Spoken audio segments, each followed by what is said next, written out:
বাংলার বাইরে বাংলায় কথা বলায় বারবার হেনস্থার শিকার হচ্ছেন বাংলার মানুষজন, বাংলার শ্রমিকরা।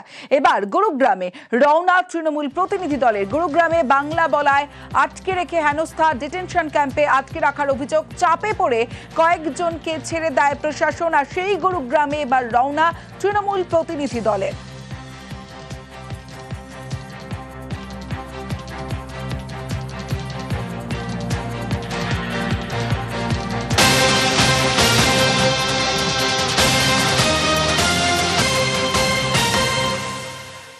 একদিকে তৃণমূলের প্রতিনিধি দল গুরুগ্রামে গেলেন, অন্যদিকে গুরুগ্রাম থেকে ফিরলেন পরিযায়ীরা। হরিশ্চন্দ্রপুরের পরিযায়ীদের হেনস্থা, বাংলাদেশি সন্দেহে আটক করে পুলিশ এবং এবার ফিরলেন তারা। গুরুগ্রাম থেকে ফিরলেন পরিযায়ীরা। 1968 সালের দলিল আছে, তা আমাদেরকে ধরে এরকম ভাবে অত্যাচার করেছে 5 দিন ভোর। ওখানে অত্যাচার করেছিল কোনো? না, অতটা অত্যাচার হয়নি। অতটা মানে কি, কোনো অত্যাচার করেছিল কি? হ্যাঁ, ওই একটু হুমকি দিয়েছিল, ওগুলো। আর মারধর করেছিল? না, মারধর করেনি। কাগজ দেখিয়েছিলেন? হ্যাঁ, মানে দেখাতে চাইছি, ওরা দেখেনি। যখনই কিছু বলতে যেতাম, নিকলো আন্দর যাও, মানে কিছু বলতে দিত না, জায়গা বলা যায়। আবার তো যেতে হবে, আবার তো ওখানে যেতে হবে। আমরা তো যেতে হবে, কাজ করতেই হবে, নি খাবো কি, আমার কামানে বলে কেউ নাই। এখানে তো মুখ্যমন্ত্রী বলছে এখানে থেকে যেতে। তো এখানে কাজ করে ওরকম সে করবো যে আমরা আর কিছু কাজ দিলে আমরা ঠিকই করবো। পঞ্চায়েতের টাকা বন্ধে তরজা, নথি দেওয়া সত্ত্বেও কেন টাকা বন্ধ? মন্ত্রী লল্লন সিংকে প্রশ্ন কাকলি ঘোষ দস্তিদারের। বাংলাদেশের নিয়ম কানুন মানে না, পাল্টা আক্রমণ লল্লন সিং এর। আমি মাননীয় মন্ত্রীর কাছে জানতে চাইছি যে ওনার বক্তব্য অনুযায়ী যে কোনো রাজ্যে সঠিকভাবে নির্বাচিত পঞ্চায়েতের বিভিন্ন এলাকার গরিব মানুষ যারা পশ্চিম বাংলায় আছে তাদের সঠিকভাবে ইউটিলাইজেশন সার্টিফিকেট দেওয়া সত্ত্বেও এবং এখান থেকে 64 বার পর্যবেক্ষক দল গিয়ে সঠিক জবাব পাওয়া সত্ত্বেও সেই পঞ্চায়েতের গরিব মানুষদের প্রায় 7,000 কোটি টাকা কেন কেন্দ্রীয় সরকার পশ্চিমবঙ্গকে দিচ্ছে না? यह विषय माननीय शिवराज जी के मंत्रालय से संबंधित है, लेकिन बंगाल एक विशेष तौर का राज्य, जहां कोई कायदा कानून नहीं चलता है, वहां सिर्फ बंगाल का कायदा कानून चलता है। आप जरा देश का कायदा कानून वहां चलाइए, बंगाल को भी लाभ मिलेगा। प्रधानमंत्री मोदी जी बंगाल को भी इस देश का अंग मान के चलते हैं। अध्यक्ष महोदय, बंगाल के गरीबों का हितैषी बंगाल की सरकार नहीं है।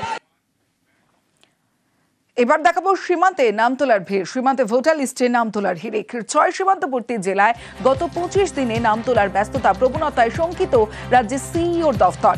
আরো বিস্তারিত জানাবে সোমরাজ, রয়েছে আমার সঙ্গে। সোমরাজ, দেখো, যেটা রাজ্যের সিইও দপ্তর সূত্রে খবর, গত 25 দিনে রাজ্যের সিইও দপ্তরের কাছে যে আবেদন এসে জমা পড়েছে, সেখানে দেখা যাচ্ছে যে গত 25 দিনে প্রায় আবেদনের সংখ্যা 45, আবেদনের সংখ্যা হিসেবে দেখা যাচ্ছে, সেখানে দেখা যাচ্ছে গত 25 দিনে আবেদনের সংখ্যা ছাড়িয়েছে প্রায় 45,000-এরও বেশি।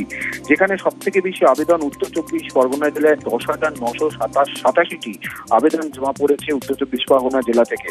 কোচবিহার জেলায় 5,204টি, উত্তর দিনাজপুর জেলায় 6,043টি, দক্ষিণ 24 পরগনা জেলায় 8,511টি, মালদা জেলায় 6,085টি এবং মুর্শিদাবাদ জেলা থেকে 8,572টি আবেদন জমা পড়েছে ভোটার কার্ডে নাম তোলার জন্য। তার মধ্যে বেশিরভাগই দেখা যাচ্ছে 25 থেকে 40 বছর বয়সীদের আবেদন জমা পড়ছে ভোটার কার্ডে আবেদনের জন্য।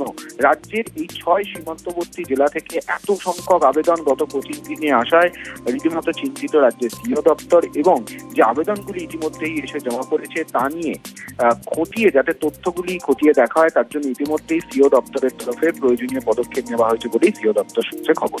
বেশ।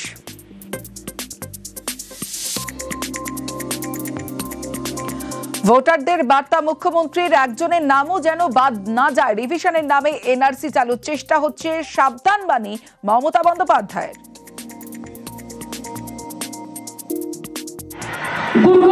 হরিয়ানায় 10টা ডিটেনশন ক্যাম্প করেছে। আসামে লক্ষ লক্ষ মানুষকে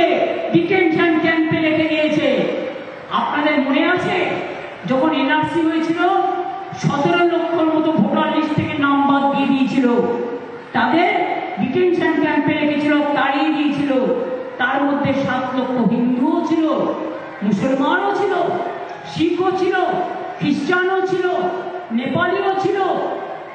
মনে রাখবেন, ভুলে যাবেন না, আজকে প্রত্যেকে ভোটার লিস্টের নাম তুলবেন নতুন করে ভোটার লিস্ট তোলার নামে এনআরসি চালু করার ব্যবস্থা করা হচ্ছে।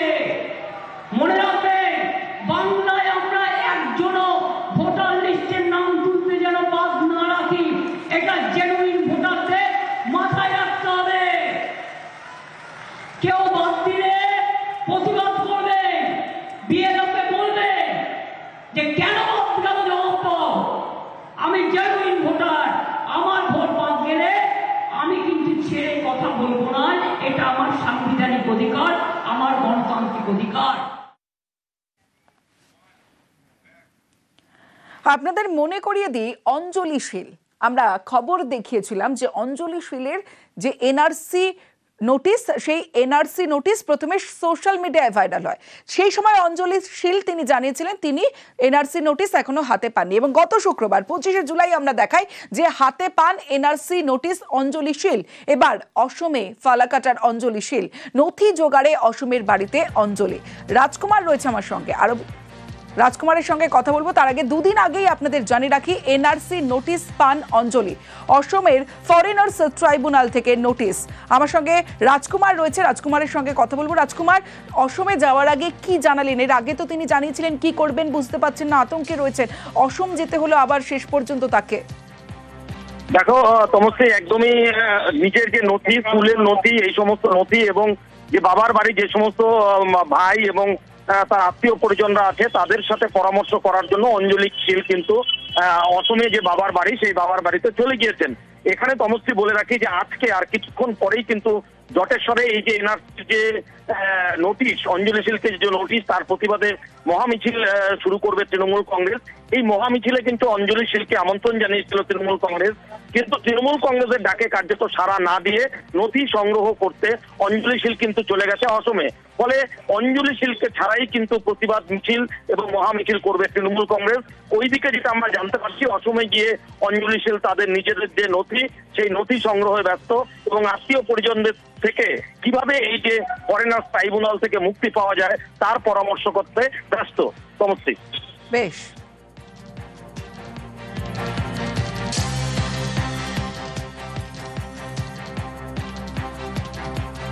আমরা কাগজ আসছে, আমরা এখন ব্যবস্থা করবো একটা।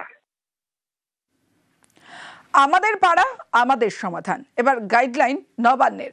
আমাদের পাড়া আমাদের সমাধানের গাইডলাইন, 14টি কাজকে অগ্রাধিকার নবান্নের নয়া কর্মসূচিতে। নিকাশি সমস্যা, নোংরা সাফাইকে বিশেষ গুরুত্ব নবান্নের। জল সরবরাহ, পাড়ায় পাড়ায় আলোর বন্দোবস্তে জোর। এলাকায় শৌচাগার, আইসিডিএস কেন্দ্রের মান উন্নয়নে জোর। প্রাথমিক স্কুলের পরিকাঠামোর উন্নয়নে গুরুত্ব। জলাশয়, পুকুরের সংস্কার ও সৌন্দর্যায়নে জোর। পাড়ায় বিশ্রামাগার, বাজার পরিকাঠামোর সংস্কার। 2রা আগস্ট থেকে আমাদের পাড়া আমাদের সমাধান, 3রা নভেম্বর পর্যন্ত বুথে বুথে ক্যাম্প করে কর্মসূচি। দুয়ারে সরকার আমরা করেছি। আগামী 2রা আগস্ট থেকে আগামী 2 মাস, শুধু পুজোর কয়েকটা দিন বাদ দিয়ে, আমার পাড়া আমাদের পাড়া আমাদের সমাধান। একটা গ্রাম, তাতে 3টে বুথ থাকতে পারে, কোথাও 4টে বুথ, 3টে করে বুথ নিয়ে একটা করে আমাদের পাড়া আমাদের সমাধান হবে। এবং এই